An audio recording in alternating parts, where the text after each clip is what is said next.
All right, guys, today I'm going to talk about speed kicking and how to kick faster.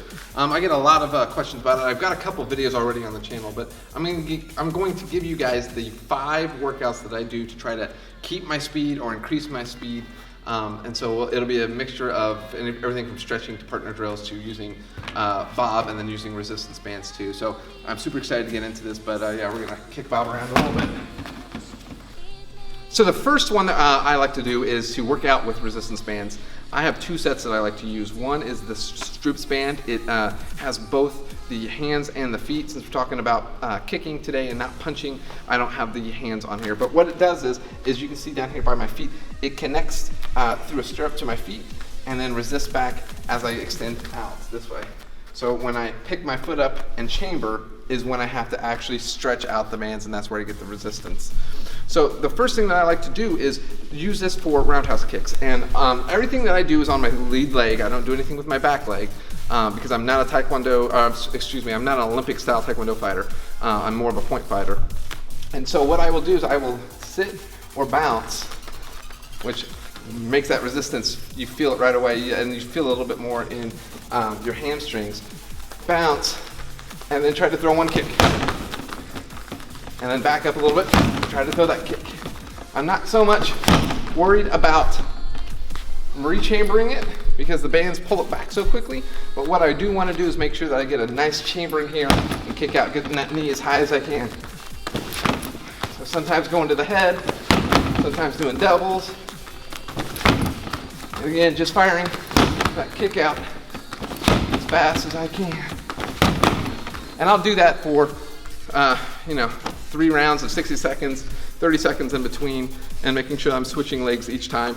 So do it in several different rounds. That will help with that quick fiber activation, which is what you're looking for to do. Slow switch muscles are your power muscles, which is good for when you're going in and striking hard. But being point fighting, I want to be as fast as possible. So I make sure I use resistance bands to engage those fast switch muscle fibers. All right, another one of my favorite resistance band exercises is using Century's ripcord. What I like to do is attach it to something at the very end. Right now I've got a cement block. I don't typically recommend that just because it can rub the cord a little bit as you're pulling it and slice it, and then when that shoots back, that's going to be a little painful. So weights are great. You can wrap it around, you put a partner at the end of it. You can wrap it around a Wavemaster, another Wavemaster if you have that, just enough to give it resistance.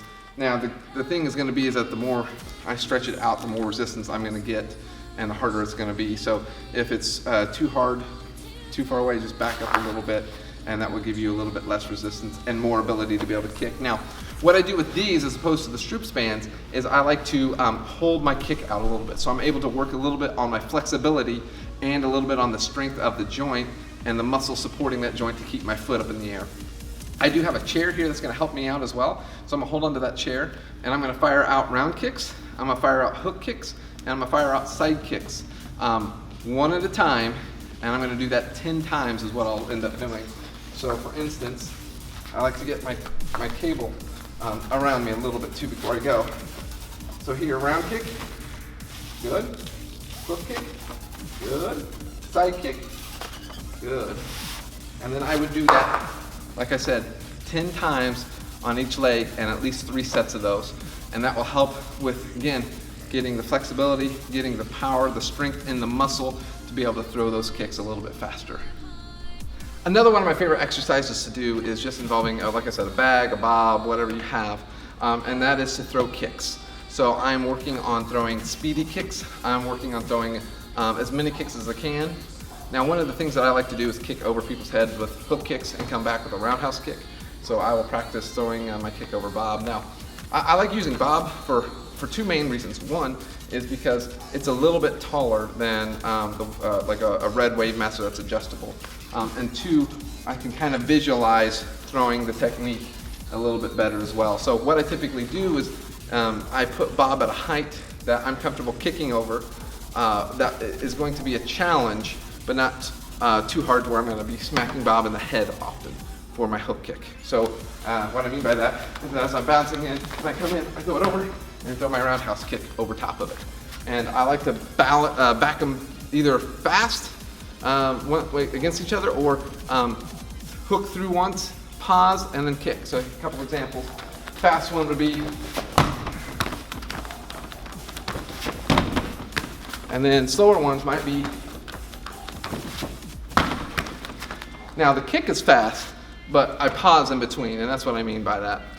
Some other things I do is just working on throwing very fast round kicks at around belt level. I go a little bit higher than my belt just for keeping me a little bit kicking higher, and then I'll aim for different parts on it. Maybe this seam specifically, or in between these two seams, but just throwing them as fast as I can. And then doubling it up, maybe 2 here, or 1, 2, or some combination of it.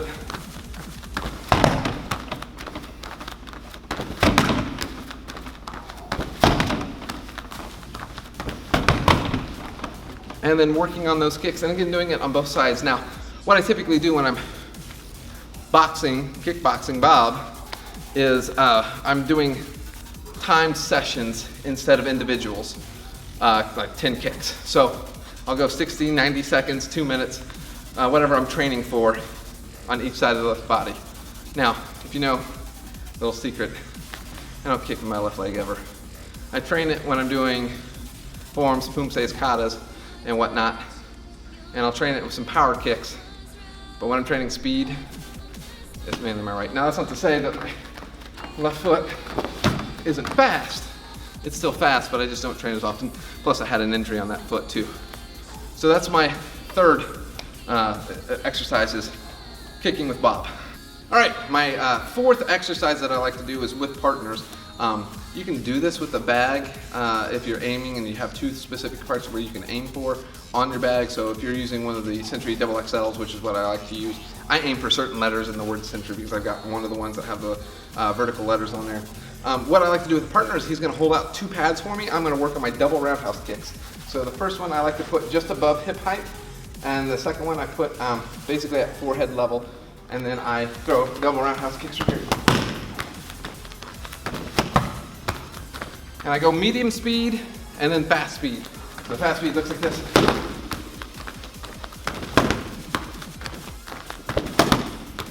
Okay, and then what I'll eventually do is throw a round kick, hook kick, and then try and throw a round kick. So what I tell my partner is to give me some firmness on my hook kick here, so that way when I hit it, it doesn't fly all the way over, and I can kick it there. So I'll go round, hook, round.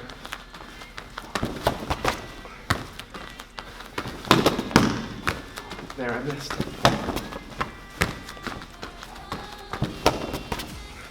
So as you can see, it's a hard one to hit, and sometimes I kick in front, sometimes I kick in back. The importance is just getting the kicks in. Another one, we'll do just 1 pad on this one. And what I'm gonna try to do, he's gonna move the pad up and down. And then I like to go from mid-thigh to head height. And I'm just gonna try and kick it.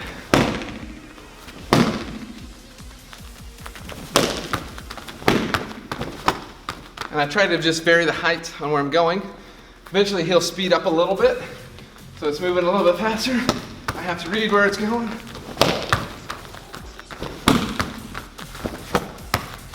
And then eventually I'll start throwing hook kicks in there too. So I mix it up that way. Now the last one is the hardest one, especially if your partner is very good at reading people's movements. He's gonna hold the pad out about solar plexus level. If you need to have them lower it, you can have them lower it down. The goal here is to kick your pad without your partner moving it. And I can bounce, and I'm even allowed to throw some fakes in.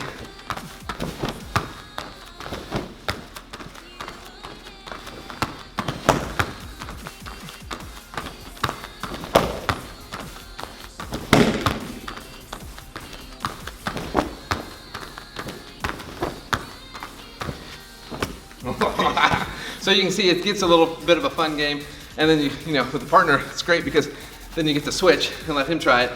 And again, if you're really good at reading and you're the one moving the pad, you can have the fastest person in the world kicking, but if you're just as fast reading people, it's almost impossible to hit too. So give that a shot, try that with a partner, and see what you think. All right, my fifth and final piece, which is one of the more important things to learning how to kick faster, is flexibility. You gotta learn to be super flexible to kick as fast as you possibly can. The reason why flexibility works so well and works so much into speed is how much you can move with inside your joint. If I'm throwing a roundhouse kick and I can throw it super high, that means I don't have to tense my leg up to throw it medium height. So the more flexible I can be, the more speed I can have. So I work on my flexibility as often as I can. Now, keep in mind too that like one of the biggest things about throwing a super fast roundhouse kick or super fast hook kick, you have to relax. If your body's not relaxed, if your legs are tight, if your hands are clenched, if your mouth is clenched and your jaws are clenched, it's going to be a lot harder to throw that roundhouse kick with speed. So relax your whole body. I bounce around, I move around. A lot of my students, whenever I'm sparring with them, they get out of breath and they ask me like, why aren't you breathing so heavy? And I'm like, I'm not grunting the whole time. It's not a lot of work. The work is just in the speed of the kick that I throw. Even when I'm moving around, I'm breathing, I'm staying relaxed, I'm moving. It's more like a walk than it is a run, or a walk more than it is like a jump. So I just kind of stay relaxed throughout the whole motion. Now I'm going to show you some of the main ones that I like to do for loosening up my hips, loosening up my hamstrings. So the first one, and honestly, I have super tight knees and hamstrings. I can throw dynamic kicks very, very high, but when it comes to flexibility, it's a little bit harder for me. So I like putting my feet close together in here and stretching forward down as far as you can. Now, sometimes if I feel like my belt is going to be in the way because I've got it tied too tight or the knot's too tight, I'll remove my belt and put it off to the side until I'm done. And then just stretch out, getting down as low as I can. And I try to hold for about 30 seconds on each stretch. So hold in here, I kick my legs out, little bit past 90 degrees, and stretch out and head down as far as I can go. Hold for about 30 seconds, go over to one side, and hold for 30 seconds, go over to the other side, and hold for 30 seconds. If you're grimacing your face, I'm grimacing just because I've got pain in my shin right now, but if you're grimacing your face, that means that you're doing the opposite. You're going, that means you're tensing up everything. Stretching is about relaxing the muscle, so you need to be loose as you go and do it. If it hurts, if you're grunting through it, you need to back it up a little bit, relax the stretch in, and just feel the stretch as you go down. No tenseness, none of that stuff. Relaxation pose for me is like a butterfly.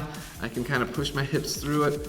I don't bounce my knees. I will raise them up slowly and put them back down slowly again, kind of just moving through that joint. Now, one of the stretches that I learned from Superfoot Bill Wallace is keeping your legs out wide, about 90 degrees sitting back, and going about 5 times out. What I do is I anchor one foot and I push the foot a little bit further out, and I hold for about 10 seconds. 10, 9, all the way through 1. Obviously that's how you count, but I kind of wanted to give you guys the rhythm. It's not 10, 9, 8, 7, 6, 5, 4, 3, 2, 1. Give it some time. Push the leg out a little bit. Not a lot, just a little bit. Gives you some more room. And just keep going all the way until you go as far as you can. Hold for 10 seconds and then scoot back this way. And then again, you do, 3, 4 sets of those. Again, you build up to that maximum point and you go from there. Well, I hope some of these exercises you can utilize in your own training and be able to get a little bit faster, kick a little bit quicker and sneakier, and use those in your point fighting matches. If you found this video helpful, please hit that like button down below, that thumbs up. Subscribe to the channel, and don't forget to hit that bell too to get notifications when I post new videos. Until next time, we'll see you soon.